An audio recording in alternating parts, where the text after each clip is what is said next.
ਪੰਖੀ ਪੰਚ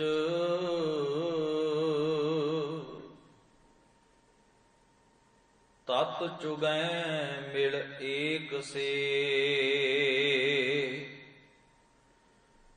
ਤਿਨ ਕੋ ਫਾਸਨਾ ਰੰਚ ਉਡੈ ਤਾਂ ਬੇਗੁਲ ਬੇਗੁਲੇ ਤਾਕੈ ਚੋਗ ਕਣੀ ਪੰਖ ਟੁੱਟੇ ਫਾਹੀ ਪੜੀ ਅਵਗੁਣ ਭੀੜ ਬਣੀ ਬਿਨ ਸਾਚੇ ਕਿਉ ਛੁਟੀਐ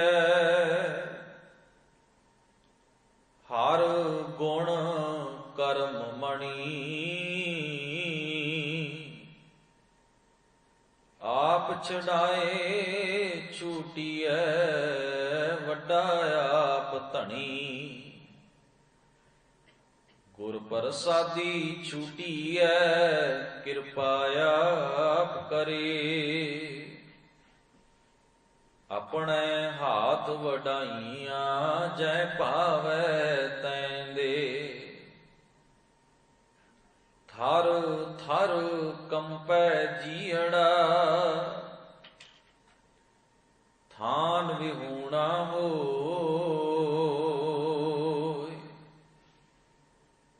ਥਾਨ ਮਾਨ ਸੱਚ ਏਕ ਹੈ ਕਾਜ ਨ ਫੀਟੈ ਕੋਈ ਥਿਰ ਨਾਰਾਇਣ ਥਿਰ ਗੁਰੂ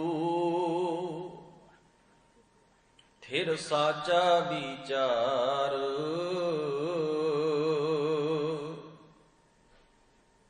ਸੁਰ ਨਰ ਨਾਥਾਂ ਨਾਥ ਤੂੰ ਨਿਤਾਰਾਂ ਆਧਾਰ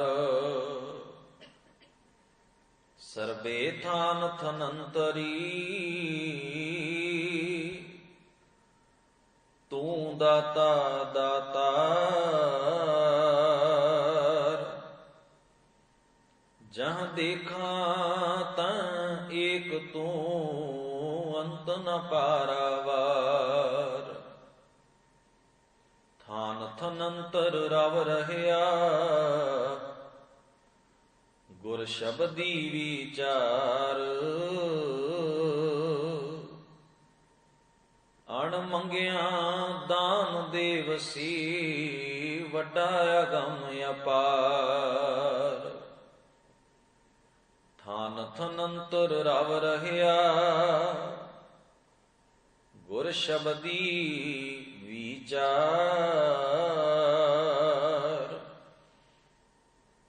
ਅਣ ਮੰਗਿਆ ਦਾਨ ਦੇਵਸੀ ਵੱਡਾ ਅਗਮ ਅਪਾਰ। ਵਾਹਿਗੁਰੂ ਜੀ ਕਾ ਖਾਲਸਾ ਵਾਹਿਗੁਰੂ ਜੀ ਕੀ ਫਤਿਹ। ਪਰਮ ਸਤਿਕਾਰਯੋਗ ਸਤਿਗੁਰੂ ਸ਼ਬਦ ਗੁਰੂ ਧੰਨ ਧੰਨ ਸ੍ਰੀ ਗੁਰੂ ਗ੍ਰੰਥ ਸਾਹਿਬ ਮਹਾਰਾਜ ਜੀ ਦੇ ਸਜੇ ਹੋਏ ਪਾਵਨ ਦਰਬਾਰ ਦੀਆਂ ਹਾਜ਼ਰੀਆਂ ਭਰਦਿਆਂ ਆਪ ਸਾਰੀ ਸੰਗਤ ਨੇ ਗੁਰੂ ਮਹਾਰਾਜ ਦੀ ਅੰਮ੍ਰਿਤਮਈ ਪਾਵਨ ਬਾਣੀ ਦਾ ਕੀਰਤਨ ਗੁਰੂ ਸਵਾਰਿਆਂ ਪਾਸੋਂ ਬੜੇ ਪਿਆਰ ਸਤਿਕਾਰ ਸਹਿਤ ਸ਼ਰਵਣ ਕੀਤਾ ਹੈ। ਓਮਕਾਰ ਜੋ ਧੰਨ ਸ੍ਰੀ ਗੁਰੂ ਨਾਨਕ ਮਹਾਰਾਜ ਦੀ ਉਚਾਰਨ ਕੀਤੀ ਹੋਈ ਮੁਬਾਰਕ ਬਾਣੀ ਹੈ ਰਾਗ ਰਾਮਕਲੀ ਦੇ ਵਿੱਚ, ਉਸ ਦੀ ਲੜੀਵਾਰ ਵਿਚਾਰ ਆਪ ਰੋਜ਼ਾਨਾ ਗੁਰੂ ਦਰਬਾਰ ਵਿੱਚ ਹਾਜ਼ਰ ਹੋ ਕੇ ਸ਼ਰਵਣ ਕਰਦੇ ਹੋ, ਜਿਸ ਦਾ 33 ਅਤੇ 34 ਨੰਬਰ ਬੰਦ ਆਪ ਜੀ ਨੇ ਸ਼ਰਵਣ ਕੀਤਾ ਹੈ। ਗੁਰੂ ਮਹਾਰਾਜ ਕਹਿੰਦੇ ਜਿਹੜਾ ਸਰੀਰ ਹੈ ਮਨੁੱਖ ਦਾ, ਇਹ ਮਾਨੋ ਇੱਕ ਰੁੱਖ ਦੀ ਨਿਆਈ ਹੈ, ਦਰਖਤ ਦੀ ਨਿਆਈ ਹੈ।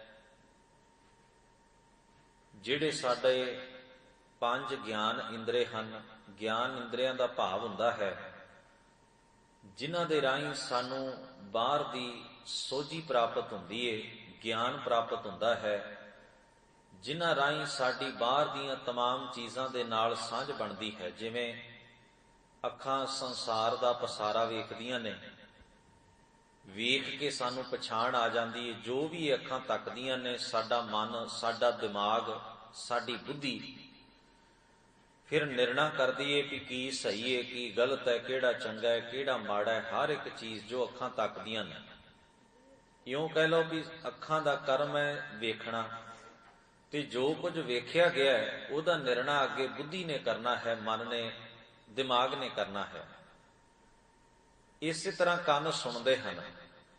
ਜਿਹੋ ਜਿਹੀ ਆਵਾਜ਼, ਜਿਹੋ ਜਿਹੇ ਬੋਲ, ਜਿਹੋ ਜਿਹੀ ਗੱਲ, ਜੋ ਕੁਝ ਵੀ ਇਹਨਾਂ ਨੇ ਸੁਣਿਆ, ਇਹਨਾਂ ਦਾ ਸੰਬੰਧ ਬਾਹਰ ਦੀਆਂ ਗੱਲਾਂ ਨਾਲ ਜੋ ਵੀ ਕੰਨਾਂ ਵਿੱਚ ਪੈ ਗਈ, ਉਹਦਾ ਨਿਰਣਾ ਚੰਗਾ ਮਾੜਾ, ਮੰਨਣੀ ਹੈ ਨਹੀਂ ਮੰਨਣੀ, ਧਿਆਨ ਦੇਣਾ ਨਹੀਂ ਦੇਣਾ, ਇਹ ਸਭ ਨਿਰਣੇ ਬੁੱਧੀ ਨੇ ਕਰਨੇ ਹਨ।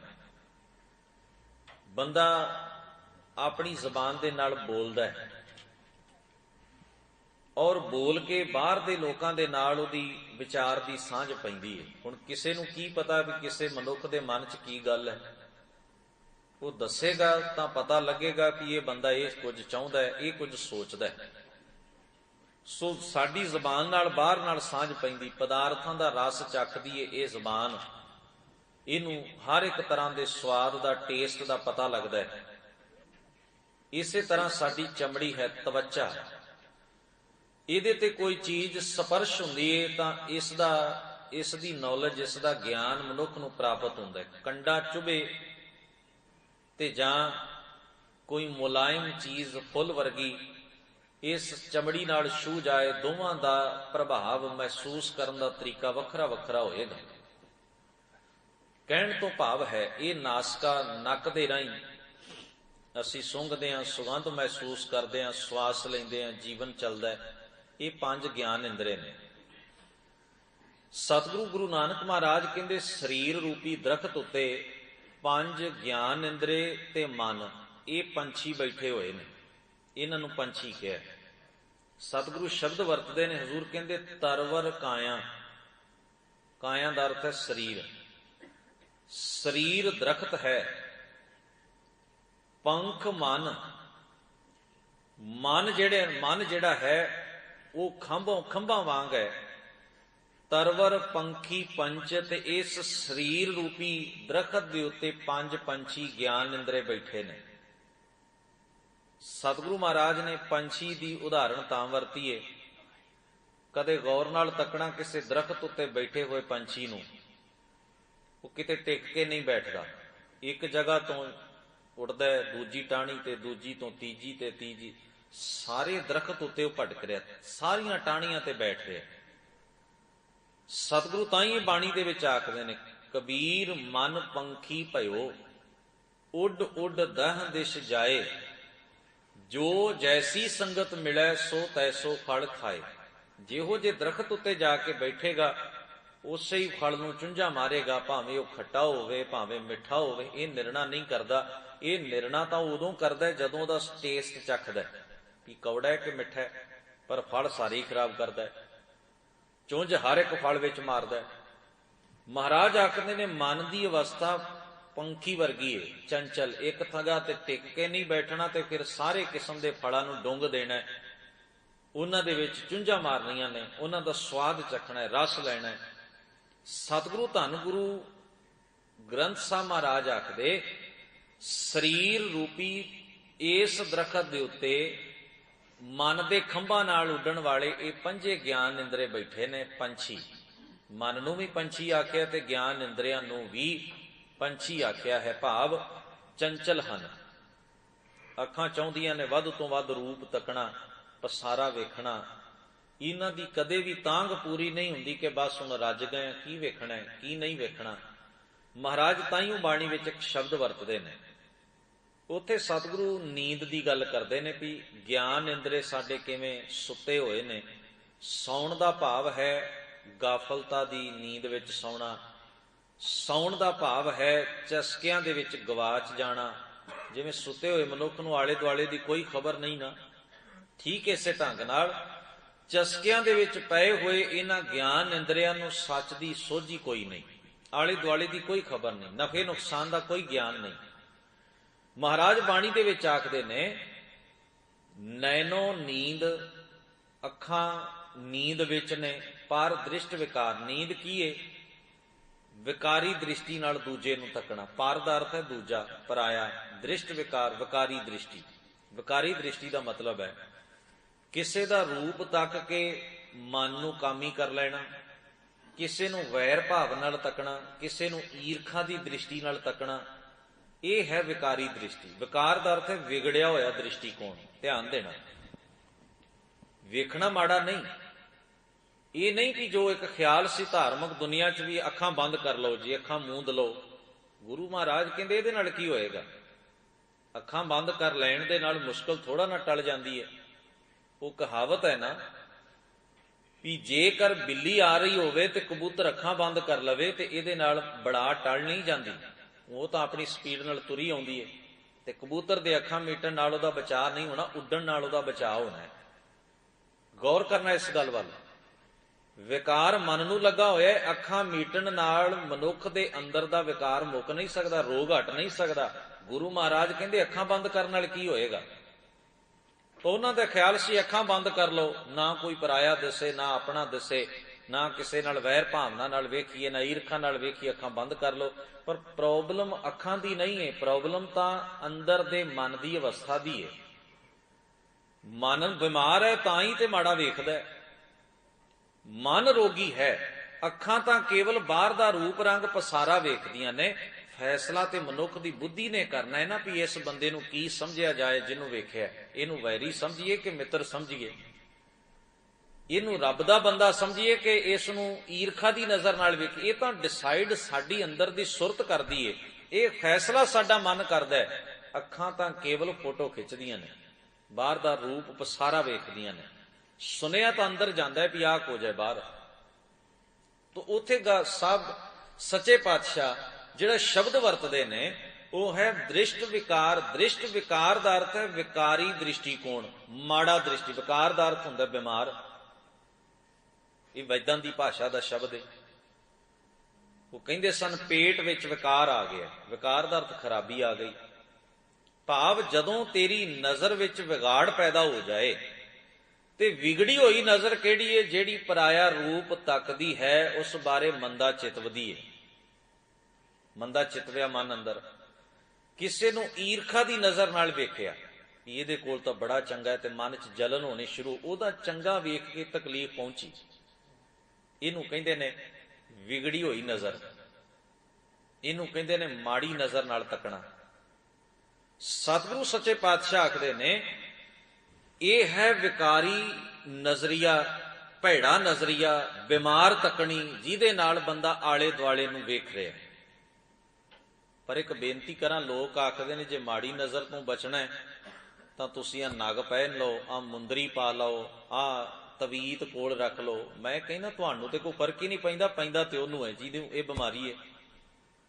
ਕਿਸੇ ਨੂੰ ਵੇਖ ਕੇ ਜੇ ਮੈਂ ਸੜ ਰਿਹਾ ਤਾਂ ਤਕਲੀਫ ਤੇ ਮੈਨੂੰ ਹੈ, ਤੁਹਾਨੂੰ ਤਾਂ ਕੋਈ ਤਕਲੀਫ ਹੀ ਨਹੀਂ, ਤੁਸੀਂ ਤੇ ਆਪਣਾ ਕੰਮ ਕਰੀ ਜਾ ਰਹੇ ਹੋ। ਗੌਰ ਕਰਨਾ ਇਸ ਗੱਲ ਵੱਲ। ਸਾਰੀ ਕਹਾਣੀ ਹੀ ਉਲਟੀ ਹੈ। ਗੁਰੂ ਮਹਾਰਾਜ ਕਹਿੰਦੇ ਨੇ ਇਲਾਜ ਬਿਮਾਰ ਦਾ ਹੋਣਾ ਚਾਹੀਦਾ ਹੈ। ਜਿਹੜੀ ਚੀਜ਼ ਵੱਲ ਵੇਖ ਕੇ ਬੰਦੇ ਦਾ ਆਪਣਾ ਮਨ ਸੜ ਰਿਹਾ ਹੈ, ਨਜ਼ਰ ਮੇਰੀ ਮਾੜੀ ਹੈ, ਤਵੀਤ ਤੁਹਾਨੂੰ ਪਾਏ ਜਾ ਰਹੇ ਨੇ। ਹੈ ਨਾ ਹੈਰਾਨੀ ਵੀ ਬਿਮਾਰ ਤੇ ਮੈਂ ਆ, ਦਵਾਈ ਤੁਹਾਨੂੰ ਦਿੱਤੀ ਜਾਂਦੀ ਹੈ। ਸਾਰੀ ਕਹਾਣੀ ਉਲਟੇ। ਧਰਮ ਜਿਹੜਾ ਹੈ ਨਾ, ਕਰਮ ਕਾਂਡ ਜਿਹੜਾ, ਉਹ ਕਹਿੰਦਾ ਹੈ ਵੀ ਤੁਸੀਂ ਇਹ ਦਵਾਈ ਖਾਓ, ਬਿਮਾਰ ਕੋਈ ਹੋਰ ਹੈ, ਦਵਾਈ ਤੁਹਾਨੂੰ ਮਿਲੇਗੀ।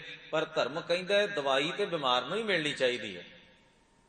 ਤਾਂ ਇਸ ਗੱਲ ਦੀ ਮੈਨੂੰ ਬੜੀ ਹੈਰਾਨੀ ਹੈ ਵੀ ਉਹ ਸੱਜਣ ਮਾੜੀ ਨਜ਼ਰ ਵਾਲੇ ਨੂੰ ਤਵੀਤ ਨਹੀਂ ਪਾਉਂਦੇ, ਦੂਸਰੇ ਨੂੰ ਪਾ ਦਿੰਦੇ ਨੇ ਵੀ ਤੂੰ ਇਹ ਨਗ ਪਹਿਨ ਲੈ, ਮੁੰਦਰੀ ਪਹਿਨ ਲੈ, ਵੀ ਤੈਨੂੰ ਮਾੜੀ ਨਜ਼ਰ ਲੱਗ ਜਾਏਗੀ। ਹੁਣ ਮੈਂ ਕਿਸੇ ਵੱਲ ਵੇਖ ਕੇ ਸੜੀ ਜਾਵਾਂ, ਮੱਚੀ ਜਾਵਾਂ, ਤਾਂ ਇਹ ਤਾਂ ਮੈਨੂੰ ਤਕਲੀਫ ਹੈ ਨਾ, ਅਗਲੇ ਨੂੰ ਕਾਹਦੀ ਤਕਲੀਫ ਹੈ? ਉਹ ਤਾਂ ਆਪਣੇ ਹਿਸਾਬ ਨਾਲ ਜੀ ਰਿਹਾ। ਸਤਿਗੁਰੂ ਮਹਾਰਾਜ ਬਾਣੀ ਦੇ ਵਿੱਚ ਆਖਦੇ ਨੇ ਬੰਦਿਆ, ਜੇ ਤੇਰੀ ਨਜ਼ਰ ਵਿੱਚ ਵਿਗਾੜ ਹੈ, ਤੂੰ ਈਰਖਾ ਨਾਲ ਤੱਕਦਾ ਹੈ, ਪਰਾਇਆ ਰੂਪ ਤੱਕਦਾ ਹੈ, ਮੈਲੀ ਨਜ਼ਰ ਦੇ ਨਾਲ ਤੱਕਦਾ ਹੈ, ਇਹ ਤੇਰੇ ਅੰਦਰ ਦਾ ਰੋਗ ਹੈ ਤੇ ਤੂੰ ਹੀ ਇਹਦਾ ਦੁੱਖ ਝੱਲੇਗਾ। ਤੈਨੂੰ ਇਹ ਤਕਲੀਫ ਸਹਿਣੀ ਪਵੇਗੀ ਇਵੇਂ ਧਰਮ ਜਿਹੜਾ ਹੈ ਉਹ ਜਿੱਥੇ ਬਿਮਾਰੀ, ਜਿੱਥੇ ਕਮੀ ਹੈ, ਉਸ ਕਮੀ ਨੂੰ ਉਥੋਂ ਕੱਢਣ ਦੀ ਕੋਸ਼ਿਸ਼ ਵਿੱਚ ਲੱਗਦਾ ਹੈ, ਤੇ ਕਰਮਕਾਂਡੀ ਜਿਹੜਾ ਉਲਟੇ ਇਲਾਜ ਕਰਦਾ ਹੈ। ਤੋ ਸੰਸਾਰ ਵਿੱਚ ਤੁਸੀਂ ਆਪ ਧਿਆਨ ਦੇ ਲੈਣਾ ਵੀ ਕਰਮਕਾਂਡੀਆਂ ਦੀ ਗਿਣਤੀ ਜ਼ਿਆਦਾ ਹੈ। ਉਹ ਗੱਲ ਕੋਈ ਹੋਰ ਹੈ, ਕਰ ਕੁਝ ਹੋਰ ਰਹੇ ਨੇ। ਬਿਮਾਰ ਕੋਈ ਹੋਰ ਹੈ, ਦਵਾਈ ਕਿਸੇ ਨੂੰ ਦਿੱਤੀ ਜਾ ਰਹੀ ਹੈ। ਇਸ ਲਈ ਧੰਨ ਗੁਰੂ ਗ੍ਰੰਥ ਸਾਹਿਬ ਮਹਾਰਾਜ ਸੱਚੇ ਪਾਤਸ਼ਾਹ ਜੀ ਇਹੋ ਜਿਹੇ ਝੂਠ ਉੱਪਰ, ਫਰੇਬ ਉੱਪਰ ਸਿੱਖ ਨੂੰ ਤਾਕੀਦ ਕਰਦੇ ਨੇ ਵੀ ਬਿਲਕੁਲ ਈਮਾਨ ਨਾ ਰੱਖੀ, ਭਰੋਸਾ ਨਾ ਰੱਖੀ, ਇਹ ਤਾਂ ਕਹਾਣੀਆਂ ਹੀ ਉਲਟੀਆਂ ਨੇ ਸਾਰੀਆਂ। ਧੰਨ ਸ਼੍ਰੀ ਗੁਰੂ ਗ੍ਰੰਥ ਸਾਹਿਬ ਮਹਾਰਾਜ ਜੀ ਬਖਸ਼ਿਸ਼ ਕਰਦਿਆਂ ਕਹਿੰਦੇ, ਸ਼ਰਵਣ ਸੋਏ ਸੁਣ ਨਿੰਦ ਵਿਚਾਰ। ਕੰਨ ਵੀ ਸੁੱਤੇ ਹੋਏ ਨੇ, ਕੰਨ ਵੀ ਬੇਖਬਰ ਨੇ। ਇਹ ਗਿਆਨ ਨਿੰਦਰਾ ਜਿਹੜਾ ਬਾਹਰ ਦੀਆਂ ਆਵਾਜ਼ਾਂ ਸੁਣਦਾ ਹੈ, ਜਿਹਨੇ ਗੱਲ ਸੁਣਨੀ ਹੈ, ਜਿਹਨੇ ਨਾਦ ਸੁਣਨਾ ਹੈ, ਇਹਦੇ 'ਚ ਜੋ ਆਵਾਜ਼ ਪਈ ਉਹਦਾ ਇਫੈਕਟ, ਉਹਦਾ ਪ੍ਰਭਾਵ ਮਨੁੱਖ ਦੇ ਸੁਰਤ ਮਨ ਉੱਤੇ ਪੈਣਾ, ਤੇ ਫਿਰ ਅਸੀਂ ਨਿਰਣਾ ਕਰਨਾ ਕੀ ਚੰਗਾ ਕੀ ਮਾੜਾ। ਪਰ ਮਹਾਰਾਜ ਕਹਿੰਦੇ ਵੇਖੋ, ਇਹ ਵੀ ਚਸਕੇ ਵਿੱਚ ਪੈ ਗਏ ਨੇ।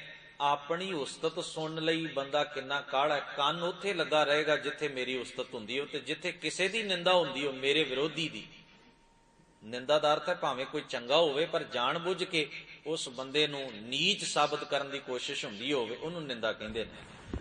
ਕੰਨਾਂ ਨੂੰ ਇਹ ਚਸਕਾ ਵੀ ਮੇਰੀ ਵਡਿਆਈ ਕਿੱਥੇ ਹੁੰਦੀ ਹੈ। 100 ਆਦਮੀ ਬੋਲ ਰਿਹਾ ਹੋਵੇ, 99 ਆਪਣੀ ਗੱਲ ਕਰ ਰਿਹਾ, ਹੁਣ ਇੱਕ ਬੰਦਾ ਮੇਰੀ ਵਡਿਆਈ ਕਰ ਰਿਹਾ ਹੋਵੇ, ਬਾਕੀ 99 ਬੰਦਿਆਂ ਦੀ ਗੱਲ ਨਹੀਂ ਸੁਣੇਗੀ, ਇੱਕ ਦੀ ਸੁਣ ਜਾਏਗੀ ਜਿਹੜਾ ਮੇਰੀ ਗੱਲ ਕਰਦਾ। ਕਾਰਨ ਮਨੁੱਖ ਆਪਣੀ ਸਾਰੀ એનર્ਜੀ ਲਾ ਦਿੰਦਾ ਉਹਦੀ ਗੱਲ ਸੁਣਨ ਉੱਤੇ, ਇਸ ਕਰਕੇ ਉਹਦੀ ਸੁਣ ਗਈ, ਬਾਕੀਆਂ ਵੱਲ ਧਿਆਨ ਹੀ ਨਹੀਂ ਦਿੱਤਾ, ਉਹਨਾਂ ਦੀ ਕਿੱਥੋਂ ਸੁਣਨੀ ਸੀ। ਤੋ ਗੌਰ ਕਰਨਾ, ਸ਼ਰਵਣ ਸੋਏ ਸੁਣ ਨਿੰਦ ਵਿਚਾਰ, ਰਸਨਾ ਸੋਈ ਲੋਭ ਮੀਠੈ ਸਾਧ। ਜ਼ੁਬਾਨ ਚਸਕਿਆਂ ਵਿੱਚ ਹੈ, ਸੁੱਤੀ ਹੋਈ, ਗਾਫਲ, ਅਚੇਤ, ਬੇਖਬਰ, ਲੋਭ ਵਿੱਚ, ਮਿੱਠੇ ਸਵਾਦਾਂ ਵਿੱਚ, ਜੋ ਇਹਨੂੰ ਮਿੱਠਾ ਲੱਗਦਾ। ਹੁਣ ਜੇ ਇਹਨੂੰ ਨਿੰਦਾ ਕਰਨੀ ਮਿੱਠੀ ਲੱਗਦੀ ਹੈ, ਚੰਗੀ ਲੱਗਦੀ, ਉਹਦਾ ਸਵਾਦ ਲੈ ਰਿਹਾ ਘੰਟਿਆਂ ਬੱਧੀ। ਜੇ ਇਹਨੂੰ ਨਸ਼ਾ ਕਰਨਾ ਚੰਗਾ ਲੱਗਦਾ ਹੈ, ਜ਼ੁਬਾਨ ਉਹਦਾ ਸਵਾਦ ਚੱਖ ਰਹੀ ਹੈ। ਜੇ ਆਪਣੇ ਮੂੰਹੋਂ ਆਪਣੀ ਵਡਿਆਈ ਕਰਨੀ ਚੰਗੀ ਲੱਗਦੀ ਹੈ, ਉਹਦਾ ਸਵਾਦ ਬੜਾ ਆਉਂਦਾ ਹੈ। ਭਾਵ ਜ਼ਬਾਨ ਆਪਣੇ ਹੀ ਕਿਸਮ ਦੇ ਸਵਾਦ ਚੱਖ ਰਹੀ ਹੈ। ਰਸਨਾ ਸੋਈ ਲੋਭ ਮੀਠੈ ਸਾਧ। ਅੱਗੇ ਸ਼ਬਦ ਵਰਤਿਆ, ਮਨ ਸੋਇਆ ਮਾਇਆ ਬਿਸਮਾਦ। ਮਨ ਸੁੱਤਾ ਹੋਇਆ ਮਾਇਆ ਦੇ ਨਸ਼ੇ ਦੇ ਅੰਦਰ, ਕੂਕ, ਮਾੜੀਆਂ ਹਾਲਤਾਂ ਵਿੱਚ, ਮਾੜੇ ਸੁਭਾਅ ਵਿੱਚ, ਮਾੜੇ ਖਿਆਲਾਂ ਵਿੱਚ ਗਵਾਚਾ ਹੈ। ਆਖਦੇ ਇਸ ਗ੍ਰਹਿ ਮੈਂ ਕੋਈ ਜਾਗਤ ਰਹੇ। ਆ ਸਰੀਰ ਰੂਪੀ ਘਰ ਦਾ ਕੋਈ ਮੈਂਬਰ ਹੀ ਜਾਗਦਾ ਹੋਵੇ, ਪੰਜੇ ਗਿਆਨ ਇੰਦਰੀ ਵੀ ਸੁੱਤੇ ਨੇ, ਮਨ ਵੀ ਸੁੱਤਾ ਹੈ। ਸਾਬਤ ਵਸਤੂ ਆਪਣੀ ਲੈ, ਇੱਕ ਵੀ ਜਾਗਦਾ ਹੋਵੇ ਤੇ ਘਰ ਲੁੱਟੇ ਜਾਣ ਤੋਂ ਬਚ ਜਾਏ। ਪਰ ਇਸ ਘਰ ਦਾ ਸੁੱਖ, ਚੈਨ, ਆਰਾਮ, ਇਹਦੇ ਅੰਦਰ ਦੇ ਸ਼ੁਭ ਗੁਣ ਵਿਕਾਰਾਂ ਦੇ ਹੱਥੋਂ, ਚਸਕਿਆਂ ਦੇ ਹੱਥੋਂ ਬਰਬਾਦ ਹੋ ਰਹੇ ਨੇ। ਪਰ ਕਿਉਂਕਿ ਸਾਰਾ ਤਾਂ ਜੀਵਨ ਮਨੁੱਖ ਦਾ ਗਾਫਲਤਾਈ ਦੀ ਨੀਂਦ ਵਿੱਚ ਸੁੱਤਾ ਹੈ। ਭਾਵ ਇਹ ਹੈ, ਆ ਜਿਹੜੀਆਂ ਤਾਕਤਾਂ ਕੁਦਰਤ ਨੇ ਸਾਨੂੰ ਦਿੱਤੀਆਂ ਨੇ ਗਿਆਨ ਨਾਲ ਸਾਂਝ ਪਾਉਣ ਦੀਆਂ, ਇਹ ਤਾਕਤਾਂ ਨੂੰ ਮਨੁੱਖ ਨੇ ਗਲਤ ਪਾਸੇ ਵੱਲ ਜੋੜਿਆ ਹੋਇਆ। ਇਹਨਾਂ ਨਾਲ ਬੰਦਾ ਦੁਰਵਰਤੋਂ ਕਰ ਰਿਹਾ, ਮਾੜਾ ਵਿਹਾਰ ਇਹਨਾਂ ਨਾਲ ਕਰ ਰਿਹਾ। ਸਤਿਗੁਰੂ ਸੱਚੇ ਪਾਤਸ਼ਾਹ ਜੀ ਆਖਦੇ ਨੇ, ਸਗਰ ਸਹੀਰੀ ਆਪਣੇ ਰਸਮਾਤੀ, ਗ੍ਰਹਿ ਆਪਣੇ ਕੀ ਖਬਰ ਨਾ ਜਾਤੀ। ਸਾਰੇ ਗਿਆਨ ਇੰਦਰੇ ਆਪਣੇ ਆਪਣੇ ਚਸਕਿਆਂ 'ਚ ਨੇ। ਸੋਝੀ ਹੈ ਨਹੀਂ, ਮਨੁੱਖ ਦੀ ਸੁਰਤ ਕੰਮ ਹੀ ਨਹੀਂ ਕਰਦੀ ਵੀ ਮੇਰੇ ਪੱਲੇ ਤਾਂ ਰਹਿ ਹੀ ਕੱਖ ਨਹੀਂ ਜਾਣਾ, ਮੈਂ ਤਾਂ ਬਸ ਚਸਕੇ ਵਿਕਾਰ ਦਿਨ ਰਾਤ ਦੁਖੀ ਹੋਣ ਦਾ ਰਾਹ ਫੜ ਲਿਆ, ਮੈਂ ਸੁਖੀ ਕਿਵੇਂ ਹੋਵਾਂ। ਹੁਣ ਗੌਰ ਕਰਨਾ, ਮੈਂ ਪਹਿਲਾਂ ਵੀ ਇਹ ਬੇਨਤੀ ਕੀਤੀ ਸੀ ਵੀ ਧਰਮ ਜਿਹੜਾ ਹੈ ਨਾ, ਉਹ ਮਨੁੱਖ ਦੇ ਜੀਵਨ ਨੂੰ ਸਵਾਰਨ ਵਾਲੇ ਪਾਸੇ ਨੂੰ ਤੁਰਦਾ। ਇਸ ਕਰਕੇ ਧਰਮ ਜੀਵਨ ਜਾਚ ਹੈ। ਗੁਰਬਾਣੀ ਜ਼ਿੰਦਗੀ ਜਿਉਣ ਦਾ ਢੰਗ ਤੇ ਰੰਗ ਦੱਸਦੀ ਏ। ਹੁਣ ਬੰਦਾ ਜਿੰਨਾ ਚੀਜ਼ਾਂ ਕਰਕੇ ਦੁਖੀ ਏ, ਉਸ ਗੱਲ ਵੱਲ ਧਿਆਨ ਨਹੀਂ ਦਿੰਦਾ, ਪਰ ਕੂਕਾਂ ਰੋਜ਼ ਮਾਰਦਾ ਵੀ ਮੈਨੂੰ ਸੁਖੀ ਕਰ ਦੇਵੇ ਕੋਈ, ਮੈਂ ਸੁਖੀ ਹੋਣਾ ਚਾਹੁੰਦਾ, ਮੈਂ ਸੁਖੀ ਹੋਣਾ ਚਾਹੁੰਦਾ। ਤੁਸੀਂ ਧਿਆਨ ਦਿਓ ਵੀ ਜਿੰਨਾ ਚੀਜ਼ਾਂ ਕਰਕੇ ਬੰਦਾ ਦੁੱਖ ਇਕੱਠੇ ਕਰ ਰਿਹਾ, ਤੇ ਗੁਰਬਾਣੀ ਉਹਦੀ ਸੋਝੀ ਦਿੰਦੀ ਹੈ ਵੀ ਬੰਦਿਆ ਆਹ ਕੰਮ ਨੇ ਜਿਹੜੇ ਤੂੰ ਕਰਦਾ ਹੈ ਤੇ ਤਾਂ ਦੁਖੀ ਹੁੰਦਾ ਹੈ। ਆ ਤੇਰੇ ਸੁਭਾਅ ਅੰਦਰ ਬਹਿ ਗਏ ਨੇ ਮਾੜੇ, ਇਸ ਮਾੜੇ ਸੁਭਾਅ ਕਰਕੇ ਤੇਰੇ ਜੀਵਨ 'ਚ ਪਰੇਸ਼ਾਨੀਆਂ ਨੇ, ਕਲੇਸ਼ ਨੇ। ਇਸ ਕਰਕੇ ਤੇਰੇ ਮਨ ਨੂੰ ਸਕੂਨ ਨਹੀਂ, ਇਸ ਕਰਕੇ ਤੇਰੀ ਜ਼ਿੰਦਗੀ 'ਚ ਤਸੱਲੀ ਨਾਂ ਦੀ ਚੀਜ਼ ਕੋਈ ਨਹੀਂ। ਪਰ ਗੁਰੂ ਮਹਾਰਾਜ ਦੇ ਇਸ ਬਚਨ ਨੂੰ ਦਰਕਿਨਾਰ ਕਰਕੇ, ਪਾਸੇ ਛੱਡ ਕੇ, ਇਹਦੀ ਵਿਚਾਰ ਤੇ ਬੰਦਾ ਕਰਦਾ ਹੀ ਨਹੀਂ। ਹੁਣ ਇਹਦੀ ਵਿਚਾਰ ਨਾ ਕਰਨ ਕਰਕੇ ਕੀ ਹੁੰਦਾ ਹੈ ਵੀ ਸੁੱਖ ਲੱਭ ਰਿਹਾ। ਸੁੱਖ ਕੋ ਮੰਗੈ ਸਭ ਕੋ, ਦੁੱਖ ਨਾ ਮੰਗੈ ਕੋਇ। ਕਦੀ ਕਿਤੇ ਜਾ ਕੇ ਹੱਥ ਅੱਡਦਾ ਹੈ, ਕਦੀ ਕਿਤੇ ਜਾ ਕੇ, ਕਦੇ ਮੁਰਦਿਆਂ ਦੇ ਕੋਲ ਜਾ ਕੇ, ਕਬਰਾਂ ਤੇ ਜਾ ਕੇ ਹੱਥ ਜੋੜਦਾ ਵੀ ਸੁੱਖ ਦੇ ਦਿਓ, ਤੰਦਰੁਸਤੀ ਦੇ ਦਿਓ, ਮਨ ਦਾ ਸਕੂਨ ਮਿਲ ਜਾਏ, ਮੈਂ ਖੁਸ਼ ਰਵਾਂ। ਪਰ ਉਥੋਂ ਕੀ ਮਿਲੇਗਾ? ਵਿਗਾੜ ਤੇ ਆਪਣੇ ਜੀਵਨ ਵਿੱਚ ਹੈ। ਆਪਣੇ ਆਪ ਵੱਲ ਝਾਤ ਮਾਰਦਾ ਨਹੀਂ, ਬਾਹਰੋਂ ਮੰਗਦਾ ਸਾਰਾ ਕੁਝ ਵੀ ਆ ਵੀ ਮਿਲ ਜਾਏ, ਆ ਵੀ ਮਿਲ ਜਾਏ। ਗੁਰੂ ਗ੍ਰੰਥ ਸਾਹਿਬ ਮਹਾਰਾਜ ਆਖਦੇ, ਬੰਦਿਆ ਆਪਣੇ ਜੀਵਨ ਅੰਦਰ ਜਿੰਨਾ ਚਿਰ ਤੂੰ ਝਾਤ ਨਹੀਂ ਨਾ ਮਾਰਦਾ ਉਹਨਾਂ ਚਿਰ ਤੂੰ ਸੁਖੀ ਨਹੀਂ ਹੋ ਸਕਦਾ, ਨਾ ਤੈਨੂੰ ਕੋਈ ਸੁਖ ਦੇ ਸਕਦਾ। ਬੜਾ ਕੀਮਤੀ ਖਿਆਲ ਇੱਕ ਵਿਦਵਾਨ ਨੇ ਕਿਹਾ, ਉਹ ਕਹਿੰਦਾ ਹੈ ਮਨਮੁਖ ਜਿਹੜਾ ਨਾ, ਮਨਮੁਖ, ਉਹਨੂੰ ਸਹੂਲਤਾਂ ਦਿੱਤੀਆਂ ਜਾ ਸਕਦੀਆਂ ਨੇ ਵੀ ਚਲੋ ਚੰਗਾ ਖਾਣ ਨੂੰ ਦੇ ਦਿਓ, ਚੰਗਾ ਪਹਿਨਣ ਨੂੰ ਦੇ ਦਿਓ, ਬਹੁਤ ਆਲੀਸ਼ਾਨ ਘਰ ਦੇ ਦਿਓ, ਹਰ ਸਹੂਲਤ ਉਹਨੂੰ ਦੇ ਦਿਓ ਵੀ ਬੰਦੇ ਨੂੰ ਕੋਈ ਕਸ਼ਟ ਨਾ ਸਰੀਰ ਨੂੰ ਪਹੁੰਚੇ, ਕੋਈ ਤਕਲੀਫ ਨਾ ਸਹਿਣੀ ਪਵੇ, ਕੋਈ ਘਾਟ ਨਾ ਸਹਿਣੀ ਪਵੇ। ਕਹਿੰਦੇ ਮਨਮੁਖ ਨੂੰ ਸਾਰੀਆਂ ਸਹੂਲਤਾਂ ਦਿੱਤੀਆਂ ਜਾ ਸਕਦੀਆਂ ਨੇ, ਪਰ ਅੱਗੇ ਸ਼ਬਦ ਵਰਤਿਆ, ਕਹਿੰਦਾ ਪਰ ਸੁਖੀ ਨਹੀਂ ਕੀਤਾ ਜਾ ਸਕਦਾ। ਮਨਮੁਖ ਨੂੰ ਸਭ ਸਹੂਲਤਾਂ ਦਿੱਤੀਆਂ ਜਾ ਸਕਦੀਆਂ ਨੇ, ਸੁਖੀ ਨਹੀਂ ਕੀਤਾ ਜਾ ਸਕਦਾ। ਅੱਗੇ ਇੱਕ ਸ਼ਬਦ ਉਹਨੂੰ ਹੋਰ ਵਰਤਿਆ, ਕਹਿਣ ਲੱਗਾ ਜਿਹੜਾ ਗੁਰਮੁਖ ਹੈ ਨਾ, ਉਹਦੇ ਕੋਲੋਂ ਸਭ ਸਹੂਲਤਾਂ ਖੋਹੀਆਂ ਜਾ ਸਕਦੀਆਂ ਨੇ, ਕਿ ਉਹਦੇ ਕੋਲੋਂ ਸਭ ਕੁਝ ਖੋਹ ਲਓ, ਉਹਨੂੰ ਕੰਗਾਲ ਕਰਕੇ ਛੱਡ ਦਿਓ, ਉਹਨੂੰ ਜਿੰਨੀ ਤਕਲੀਫ ਤੁਸੀਂ ਦੇ ਸਕਦੇ ਹੋ ਦੇ ਦਿਓ। ਪਰ ਕਹਿਣ ਲੱਗੇ ਗੁਰਮੁਖ ਤੋਂ ਸਹੂਲਤਾਂ ਖੋਹੀਆਂ ਜਾ ਸਕਦੀਆਂ ਨੇ, ਉਹਨੂੰ ਦੁਖੀ ਨਹੀਂ ਕੀਤਾ ਜਾ ਸਕਦਾ। ਗੌਰ ਕਰਨਾ ਗੱਲ ਜਿਹੜੀ ਏ ਵੀ ਮਨਮੁਖ ਨੂੰ ਸਭ ਸਹੂਲਤਾਂ ਦੇ ਦਿਓ ਤਾਂ ਵੀ ਸੁਖੀ ਨਹੀਂ ਹੋਏਗਾ। ਗੁਰਮੁਖ ਕੋਲੋਂ ਸਭ ਕੁਝ ਖੋਹ ਲਓ ਤੇ ਉਹਨੂੰ ਜਿੰਨੀ ਪਰੇਸ਼ਾਨੀ ਤੁਸੀਂ ਦੇ ਸਕਦੇ ਹੋ ਦੇ ਛੱਡੋ, ਆਪਣੀ ਪੂਰੀ ਵਾਹ ਲਾ ਲਵੋ, ਪਰ ਤੁਸੀਂ ਉਹਦੇ ਸੁੱਖ ਨੂੰ ਆਂਚ ਨਹੀਂ ਲਿਆ ਸਕਦੇ, ਉਹਨੂੰ ਤੁਸੀਂ ਮਨ ਕਰਕੇ ਦੁਖੀ ਨਹੀਂ ਕਰ ਸਕਦੇ। ਵਜ੍ਹਾ ਕੀ ਹੈ ਵੀ ਗੁਰਮੁਖ ਕਿਹੜਾ ਕੋਈ ਪੱਥਰ ਦਾ ਬਣਿਆ ਵੀ ਮਨਮੁਖ ਨੂੰ ਜ਼ਿਆਦੀ ਠੇਸ ਪਹੁੰਚਦੀ ਹੈ, ਗੁਰਮੁਖ ਨੂੰ ਨਹੀਂ। ਸਵਾਲ ਹੈ ਵੀ ਇੱਕ ਨੂੰ ਜੀਣਾ ਆਉਂਦਾ, ਦੂਜੇ ਨੂੰ ਜੀਣਾ ਨਹੀਂ ਆਉਂਦਾ। ਫਰਕ ਤਾਂ ਇਹ ਹੈ, ਮਨਮੁਖ ਦੇ ਕੋਲ ਉਹ ਸਮਝਦਾ ਵੀ ਜੋ ਸੁੱਖ ਨੇ ਸਭ ਬਾਹਰ ਨੇ, ਜੋ ਕੁਝ ਮਿਲੇਗਾ ਬਾਹਰੋਂ ਮਿਲੇਗਾ। ਗੁਰਮੁਖ ਸਮਝਦਾ ਵੀ ਜੇ ਮਨੁੱਖ ਦੇ ਅੰਦਰ ਚੜ੍ਹਦੀ ਕਲਾ ਆ ਜਾਏ, ਸਬਰ ਆ ਜਾਏ, ਸਿਦਕ ਆ ਜਾਏ, ਦਇਆ ਆ ਜਾਏ, ਧੀਰਜ ਆ, ਕੁਝ ਗੁਣ ਆ ਜਾਣ ਮਨੁੱਖ ਦੇ ਪੱਲੇ, ਫਿਰ ਕਿਸੇ ਦੀ ਕੋਈ ਤਾਕਤ ਨਹੀਂ ਵੀ ਉਹ ਰਿਵਾਜ ਆਏ ਮੈਨੂੰ ਦੁਖੀ ਕਰ ਜਾਏ। ਸਵਾਲ ਹੈ ਜੀਵਨ ਜੁਗਤੀ ਨੂੰ ਸਮਝਣ ਦਾ, ਜੀਵਨ ਜਾਚ ਨੂੰ ਅਪਣਾਉਣ ਦਾ। ਇਹ ਜੀਵਨ ਜਾਚ ਹੈ ਜਿਹੜੀ ਧੰਨ ਸ਼੍ਰੀ ਗੁਰੂ ਗ੍ਰੰਥ ਸਾਹਿਬ ਜੀ ਦੀ ਮੁਬਾਰਕ ਬਾਣੀ ਸਾਨੂੰ ਦੱਸਦੀ। ਹੁਣ ਖਿਆਲ ਕਰਨਾ, ਗੁਰੂ ਮਹਾਰਾਜ ਆਖਦੇ ਨੇ ਸਗਰ ਸਹੇਰੀ ਆਪਣੇ ਰਸ ਮਾਤੀ, ਗ੍ਰੇ ਆਪਣੇ ਕੀ ਖਬਰ ਨਾ ਜਾਤੀ। ਆਪਣੇ ਘਰ ਦੀ ਤੇ ਬੰਦੇ ਨੂੰ ਖਬਰ ਨਹੀਂ, ਮੰਗ ਦੂਜਿਆਂ ਕੋਲੋਂ ਰਿਹਾ, ਬਾਹਰ ਟੋਲ ਰਿਹਾ। ਕਿਸੇ ਦੀ ਖੁਸ਼ੀ ਵੇਖੀ ਤਾਂ ਪ੍ਰੋਬਲਮ ਹੈ, ਕਿਸੇ ਨੂੰ ਦੁਖੀ ਵੇਖਦਾ ਤਾਂ ਖੁਸ਼ ਹੁੰਦਾ ਹੈ, ਹਰ ਜਗ੍ਹਾ ਤੋਂ ਭੀਖ ਮੰਗਦਾ ਹੈ, ਹਰ ਜਗ੍ਹਾ ਤੋਂ ਕੁਝ ਨਾ ਕੁਝ ਇੱਛਾ ਕਰਦਾ ਹੈ, ਭਟਕ ਰਿਹਾ। ਕਿਹੜੀ ਥਾਂ ਜਿੱਥੇ ਇਹ ਨਹੀਂ ਜਾਂਦਾ। ਪਰ ਹਜ਼ੂਰ ਕਹਿੰਦੇ ਆਪਣੇ ਘਰ ਦੀ ਤੇ ਸਾਰ ਨਹੀਂ, ਆਪਣੇ ਘਰ ਅੰਦਰ ਆਪਣੇ ਗਿਰੇਬਾਨ ਵਿੱਚ ਝਾਤ ਮਾਰਨ ਦੀ ਕੋਸ਼ਿਸ਼ ਨਹੀਂ ਕਰਦਾ, ਬਾਹਰ ਸਾਰੀ ਜ਼ਿੰਦਗੀ ਲਾ ਦਿੰਦਾ ਹੈ, ਬਾਹਰ ਸਾਰੀ ਮਿਹਨਤ ਕਰ ਲੈਂਦਾ ਹੈ, ਬਾਹਰ ਸਾਰੀ ਦੌੜ ਭੱਜ ਕਰਨ ਲਈ ਤਿਆਰ ਹੈ, ਪਰ ਇੰਨੀ ਫੁਰਸਤ ਨਹੀਂ, ਇੰਨਾ ਵਕਤ ਨਹੀਂ ਕੱਢਦਾ ਵੀ ਆਪਣੇ ਗਿਰੇਬਾਨ 'ਚ ਝਾਤ ਮਾਰ ਲਵਾਂ। ਜਿੰਨਾ ਸਮਾਂ ਬਾਹਰ ਬਰਬਾਦ ਕਰਦਾ ਹੈ, ਜਿੰਨੀ એનર્ਜੀ ਬਾਹਰ ਲਾਉਂਦਾ ਹੈ, ਜਿੰਨੀ ਮਿਹਨਤ ਇਸ ਪਾਸੇ ਵੱਲ ਪੁੱਠੇ ਪਾਸੇ ਵੱਲ ਕਰਦਾ ਹੈ, ਥੋੜੀ ਜਿਹੀ ਵੀ ਆਪਣੇ ਆਪ ਉੱਤੇ ਕਰ ਲਵੇ ਤਾਂ ਬਹੁਤ ਕੁਝ ਹਾਸਲ ਹੋ ਸਕਦਾ ਹੈ। ਪਰ ਗੁਰੂ ਮਹਾਰਾਜ ਆਖਦੇ ਨੇ ਗਾਫਲ ਹੈ ਨਾ, ਸੁੱਤਾ ਹੋਇਆ, ਆਪਣੇ ਆਪ ਵੱਲੋਂ ਤੇ ਅਚੇਤ, ਪਤਾ ਹੀ ਨਹੀਂ, ਸੋਝੀ ਨਹੀਂ। ਹੁਣ ਧਿਆਨ ਦੇਣਾ ਸਤਿਗੁਰੂ ਦੇ ਪਿਆਰ ਵਾਲਿਓ, ਧੰਨ ਧੰਨ ਗੁਰੂ ਨਾਨਕ ਮਹਾਰਾਜ ਜੀ ਕਿਰਪਾ ਕਰਦੇ ਆਖਦੇ ਨੇ ਇਹ ਸਰੀਰ ਦੇ ਦਰਖਤ ਦੇ ਉੱਤੇ ਬੈਠੇ ਹੋਏ ਪੰਛੀ ਇੰਨੇ ਚੰਚਲ ਨੇ ਵੀ ਇਹਨਾਂ ਨੂੰ ਖਾਣ ਲਈ ਸਵਾਦਲੇ ਫਲ ਮਿਲਦੇ ਜਾਣ, ਭਾਵ ਚਸਕੇ ਮਿਲਦੇ ਜਾਣ, ਤੇ ਉਹ ਚਸਕੇ ਪੂਰੇ ਕਰਦੇ ਰਹਿੰਦੇ ਨੇ। ਇੱਕ ਸ਼ਬਦ ਹੋਰ ਬਾਣੀ ਦੇ ਅੰਦਰ ਬੜਾ ਕੀਮਤੀ ਗੁਰੂ ਮਹਾਰਾਜ ਕਹਿੰਦੇ ਨੇ ਇਹ ਜਿਹੜਾ ਸੰਸਾਰ ਹੈ ਇਹਨੂੰ ਸਰੋਵਰ ਸਮਝੋ, ਇੱਕ ਸਰੋਵਰ ਹੈ, ਛੱਪੜ ਹੈ, ਤੇ ਇਹ ਜਿਹੜਾ ਜੀਵ ਹੈ ਇੱਕ ਪੰਛੀ ਹੈ ਇਕੱਲਾ। ਇਹ ਜੀਵ ਸਮਝਾਉਣ ਦਾ ਢੰਗ ਹੈ ਵੱਖਰੇ ਵੱਖਰੇ ਪੱਖ ਤੋਂ। ਮਹਾਰਾਜ ਕੋਈ ਗੱਲ ਸਾਨੂੰ ਮਹਿਸੂਸ ਕਰਾਉਂਦੇ ਨੇ ਵੀ ਅਸੀਂ ਇਸ ਗੱਲ ਨੂੰ ਮਹਿਸੂਸ ਕਰੀਏ ਵੀ ਸੰਸਾਰ ਜਿਹੜਾ ਹੈ ਇੱਕ ਸਰੋਵਰ ਹੈ, ਇੱਕ ਛੱਪੜ ਹੈ, ਤੇ ਇਹ ਜੀਵ ਪੰਛੀ ਇਹਦੇ ਵਿੱਚ ਤੈਰ ਰਿਹਾ, ਤਰ ਰਿਹਾ। ਤੇ ਅੱਗੇ ਸ਼ਬਦ ਵਰਤਦੇ ਨੇ, ਕਹਿਣ ਲੱਗੇ ਵੀ 50 ਜਾਲ ਲੱਗੇ ਹੋਏ ਨੇ ਆਲੇ ਦੁਆਲੇ ਇਹਨੂੰ ਫਸਾਉਣ ਵਾਸਤੇ। ਤੇ ਇਹ ਭੱਜ ਕੇ ਨਿਕਲਣਾ ਚਾਹੁੰਦਾ ਸੀ ਤੇ ਚਿੱਕੜ ਦੇ ਵਿੱਚ ਇਹਦੇ ਪੈਰ ਫਸ ਗਏ ਪੰਛੀ ਦੇ। ਗੁਰੂ ਮਹਾਰਾਜ ਸ਼ਬਦ ਵਰਤਦੇ ਨੇ, ਸਰਵਰ ਪੰਖੀ ਹੇਕੜੋ। ਹੇਕੜੋ ਦਾ ਅਰਥ ਇੱਕ। ਇਹ ਇਕੱਲਾ ਪੰਛੀ ਜੀਵ, ਇਹਦਾ ਕੋਈ ਸਹਾਇਤਾ ਕਰਨ ਵਾਲਾ ਨਹੀਂ, ਕੋਈ ਇਹਦਾ ਮਿੱਤਰ ਨਹੀਂ, ਇਸ ਪਾਸੇ ਵੱਲ ਕੋਈ ਇਹਦੀ ਮਦਦ ਕਰਨ ਵਾਲਾ ਨਹੀਂ। ਮਹਾਰਾਜ ਆਖਦੇ ਸਰਵਰ ਪੰਖੀ ਹੇਕੜੋ ਫਾਹੀ ਵਾਲ 50। ਇਹਨੂੰ ਫਾਹ ਲੈਣ ਵਾਲੇ 50 ਜਾਲ ਲੱਗੇ। ਇੰਨੇ ਚਸਕੇ, ਇੰਨੇ ਵਿਕਾਰ, ਇੰਨੇ ਕਿਸਮ ਦੀਆਂ ਬੁਰਾਈਆਂ ਇਹਦੇ ਜੀਵਨ ਨੂੰ ਚੰਬੜੀਆਂ। ਮਾਨੋ ਹਰ ਬੁਰਾਈ ਇਹਨੂੰ ਆਪਣੇ ਜਾਲ 'ਚ ਫਸਾ ਰਹੀ ਏ ਤੇ ਇਕੱਲਾ ਪੰਛੀ ਸੰਸਾਰ ਦੇ ਸਰੋਵਰ ਵਿੱਚ ਵਿਚਾਰਾ ਫਸਿਆ ਪਿਆ। ਮਹਾਰਾਜ ਕਹਿੰਦੇ ਇਆ ਤਨ ਲਹਿਰੀ ਗੱਡ ਥਿਆ। ਉੱਡਣਾ ਚਾਹੁੰਦਾ ਪਰ ਉੱਡਿਆ ਨਹੀਂ ਜਾਂਦਾ ਕਿਉਂਕਿ ਪੈਰ ਚਿੱਕੜ 'ਚ ਫਸਾ ਲਏ ਨੇ। ਸੱਚੇ ਤੇਰੀ ਆਸ। ਹੁਣ ਰੱਬ ਦੀ ਆਸ ਤੋਂ ਬਿਨਾਂ ਕੀ ਕਰ ਸਕਦਾ ਮਨੁੱਖ? ਆਪਣੇ ਯਤਨ, ਆਪਣੀ ਮਿਹਨਤ, ਆਪਣੀ ਘਾਲਣਾ, ਆਪਣਾ ਜ਼ੋਰ ਕਿੰਨਾ ਕੁ ਲਾਵੇ। ਤਾਈਏ ਤੇ ਭਗਤ ਨਾਮਦੇਵ ਸਾਹਿਬ ਜੀ ਨੇ ਕਿਹਾ ਸੀ, ਮੈਂ ਅਜਾਨ ਜਨ ਤਰਬੇ ਨਾ ਜਾਨੋ।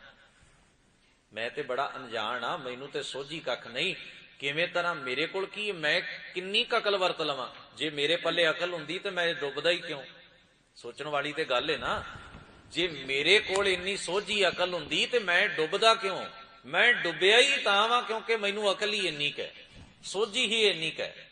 ਇਸ ਕਰਕੇ ਹੇ ਅਕਾਲ ਪੁਰਖ ਵਾਹਿਗੁਰੂ, ਕਿਤੇ ਮਿਹਰ ਹੋ ਜਾਏ, ਗੁਰੂ ਦੇ ਸ਼ਬਦ ਦੇ ਨਾਲ ਮੈਨੂੰ ਮੱਤ ਆ ਜਾਏ ਤੇ ਤਾਂ ਹੀ ਭਲਾ ਹੋ ਸਕਦਾ, ਨਹੀਂ ਤੇ ਮੇਰੀ ਤੇ ਮੱਤ ਇੰਨੀ ਕੀ ਹੈ।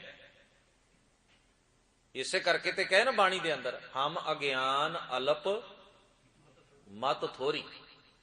ਇਸ ਕਰਕੇ ਗੁਰੂ ਕੇ ਪਿਆਰ ਵਾਲਿਓ, ਮੈਂ ਅਕਸਰ ਇੱਕ ਬੇਨਤੀ ਕਰਦਾ, ਸੋਝੀ ਮਨੁੱਖ ਨੂੰ ਤਦੋਂ ਹੈ ਜੇਕਰ ਗੁਰੂ ਦੀ ਮੱਤ ਮਨੁੱਖ ਦੇ ਪੱਲੇ ਹੈ। ਜੇ ਮਨੁੱਖ ਦੇ ਕੋਲ ਆਪਣੇ ਕੋਲ ਬੜੀ ਮੱਤ ਏ ਤੇ ਫਿਰ ਇਹਦੇ 'ਚ ਤਾਂ ਔਗਣ ਆਉਣਾ ਹੀ ਨਹੀਂ ਸੀ ਚਾਹੀਦਾ। ਔਗਣ ਵਿੱਚ ਫਿਰ ਵੀ ਫਸ ਗਿਆ, ਇਹਦਾ ਮਤਲਬ ਇਹਦੀ ਮੱਤ ਬੜੀ ਥੋੜੀ ਏ, ਬੜੀ ਕਮੀ ਹੈ ਇਹਦੇ ਅੰਦਰ। ਇਹ ਤਾਂ ਗੁਰੂ ਸਵਾਰਦਾ ਰਹਿੰਦਾ ਸਾਨੂੰ, ਸਾਡੀ ਮੱਤ ਨੂੰ ਲਿਸ਼ਕਾਉਂਦਾ ਰਹਿੰਦਾ, ਸਾਡੇ ਅੰਤਰ ਆਤਮੇ ਨੂੰ ਉੱਚਿਆਂ ਚੁੱਕਣ ਦੀ ਕੋਸ਼ਿਸ਼ ਕਰਦਾ ਵੀ ਇਸ ਮਨੁੱਖ ਦੇ ਪੱਲੇ ਕੋਈ ਸੋਝੀ ਹੋਵੇ, ਇਹਦੀ ਮੱਤ ਚੰਗੀ ਬਣ ਜਾਏ, ਇਹਦੇ ਮਨ ਦੀ ਮੈਲ ਉਤਰ ਜਾਏ, ਇਹਦੇ ਕਿਰਦਾਰ ਨੂੰ ਸਵਾਰ ਲਵਾਂ ਮੈਂ ਕਿਸੇ ਤਰ੍ਹਾਂ। ਗੁਰੂ ਸਾਡੇ ਤੇ ਜਿੰਨੀ ਮਿਹਨਤ ਕਰਦਾ ਹੈ ਨਾ, ਸਾਡਾ ਤੇ ਧਿਆਨ ਹੀ ਆਪਣੇ ਆਪ ਵਾਲੇ ਪਾਸੇ ਨਹੀਂ। ਔਰ ਤਾਈਓ ਬਾਣੀ ਦੇ ਵਿੱਚ ਇੱਕ ਸ਼ਬਦ ਵਰਤਿਆ ਹੈ, ਅਕਾਲ ਪੁਰਖ ਦੀ ਬਖਸ਼ਿਸ਼, ਰਹਿਮਤ। ਇਹ ਵਾਹਿਗੁਰੂ ਦੀ ਬਖਸ਼ਿਸ਼ ਹੈ, ਕਿਰਪਾ ਹੈ ਵੀ ਗੁਰੂ ਦੇ ਗਿਆਨ ਨਾਲ ਬੰਦਿਆ ਤੇਰਾ ਭਲਾ ਹੋ ਗਿਆ, ਨਹੀਂ ਤੇ ਤੈਨੂੰ ਇੰਨੀ ਸੋਝੀ ਕਿੱਥੇ। ਸ਼ਬਦ ਜਿਹੜਾ ਵਰਤਦੇ ਨੇ ਨਾ ਭਗਤ ਜੀ, ਕਹਿੰਦੇ ਮੈਂ ਅਜਾਨ ਜਨ, ਮੈਂ ਤਾਂ ਬੜਾ ਅਣਜਾਣ ਜਿਹਾ, ਮੈਨੂੰ ਸੋਝੀ ਕੁਝ ਨਹੀਂ, ਨਾ ਮੇਰੇ ਕੋਲ ਤਾਕਤ ਹੈ ਤੇ ਨਾ ਅਕਲ ਹੈ। ਤਰਬੇ ਨਾ ਜਾਨੋ, ਮੈਨੂੰ ਤਰਨ ਦੀ ਜਾਚ ਨਹੀਂ, ਮੈਂ ਕਿਵੇਂ ਪਾਰ ਹੋਵਾਂ, ਬੜੀ ਮੁਸ਼ਕਲ ਹੈ।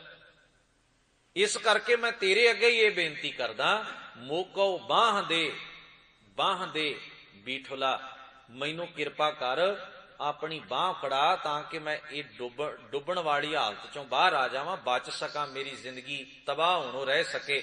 ਮੈਂ ਤਾਂ ਤੇਰੀ ਸਹਾਇਤਾ ਮੰਗਦਾ, ਤੇਰੇ ਕੋਲ ਮਦਦ ਵਾਸਤੇ ਗੁਹਾਰ ਕਰਦਾ, ਬੇਨਤੀ ਕਰਦਾ, ਅਰਦਾਸ ਕਰਦਾ। ਤੋ ਅਰਦਾਸ ਉਹ ਹੈ ਜਿਹੜੀ ਜੀਵਨ ਨਾਲ ਜੁੜ ਕੇ ਕੀਤੀ ਗਈ ਹੈ। ਬੰਦਾ ਬਹੁਤ ਕੁਝ ਕਹਿ ਲੈਂਦਾ ਹੈ ਅਕਾਲ ਪੁਰਖ ਨੂੰ, ਆ ਨਹੀਂ ਹੈ, ਆ ਨਹੀਂ ਹੈ, ਆ ਨਹੀਂ ਹੈ, ਤੂੰ ਆ ਵੀ ਨਹੀਂ ਦਿੱਤਾ, ਆ ਵੀ ਨਹੀਂ ਦਿੱਤਾ। ਕੁਝ ਲਾਂਭੇ ਹੁੰਦੇ ਨੇ, ਕੁਝ ਮੰਗਾਂ ਹੁੰਦੀਆਂ ਨੇ, ਪਰ ਧਿਆਨ ਦੇਣਾ ਇੱਕ ਅਰਦਾਸ ਇਹ ਵੀ ਹੈ ਵੀ ਮੇਰੇ ਜੀਵਨ ਦਾ ਭਲਾ ਕਿਵੇਂ ਹੋਵੇ। ਅਕਾਲ ਪੁਰਖ ਵਾਹਿਗੁਰੂ ਇੰਨੀ ਮੱਤ ਦੇ, ਮੈਂ ਗੁਰੂ ਦੇ ਸ਼ਬਦ ਨੂੰ ਕਮਾ ਸਕਾਂ, ਇੰਨੀ ਕੁ ਸੋਝੀ ਦੇ ਵੀ ਮੈਂ ਤੇਰੇ ਗੁਣਾਂ ਨੂੰ ਆਪਣੇ ਜੀਵਨ ਵਿੱਚ ਟਿਕਾ ਕੇ ਉਹਦੀ ਕਮਾਈ ਕਰ ਸਕਾਂ।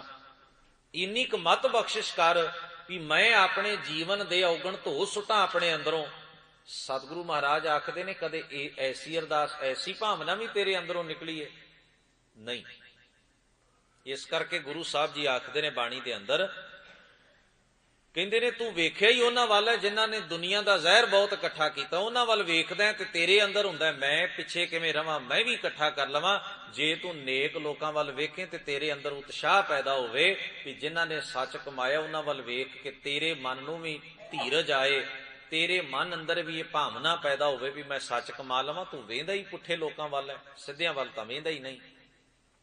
ਹਮੇਸ਼ਾ ਮਾੜਿਆਂ ਨੂੰ ਸਾਹਮਣੇ ਰੱਖ ਕੇ ਜਿਉਂਦਾ, ਚੰਗਿਆਂ ਨੂੰ ਸਾਹਮਣਾ। ਅਸੀਂ ਅਰਦਾਸ ਵਿੱਚ ਪੜ੍ਹਦੇ ਹਾਂ ਨਾ, ਸਹੀ ਪਿਆਰੇ ਮੇਲ ਜਿਨ੍ਹਾਂ ਮਿਲਿਆ ਤੇਰਾ ਨਾਮ ਚੇਤੇ ਆਵੇ, ਵੀ ਸੋਬਤ ਤੇ ਸੰਗਤ ਵੀ ਉਹ ਬਖਸ਼ੀ ਮੇਰੇ ਆਈਡੀਅਲ ਵੀ ਉਹ ਬੰਦੇ ਹੋਣ, ਮੇਰੇ ਚਾਨਣ ਮੁਨਾਰੇ ਰਾਹ ਦਸੇਰੇ ਵੀ ਉਹ ਹੋਣ ਜਿਨ੍ਹਾਂ ਦਾ ਜੀਵਨ ਸਵਰ ਗਿਆ, ਜਿਨ੍ਹਾਂ ਨੂੰ ਸਾਹਮਣੇ। ਇਸੇ ਕਰਕੇ ਸਿੱਖ ਗੁਰੂ ਨੂੰ ਸਾਹਮਣੇ ਰੱਖਦਾ ਹੈ ਨਾ। ਗੁਰਮੁਖ ਦਾ ਅਰਥ ਕੀ ਹੈ? ਗੁਰੂ ਨੂੰ ਸਾਹਮਣੇ ਰੱਖਣਾ।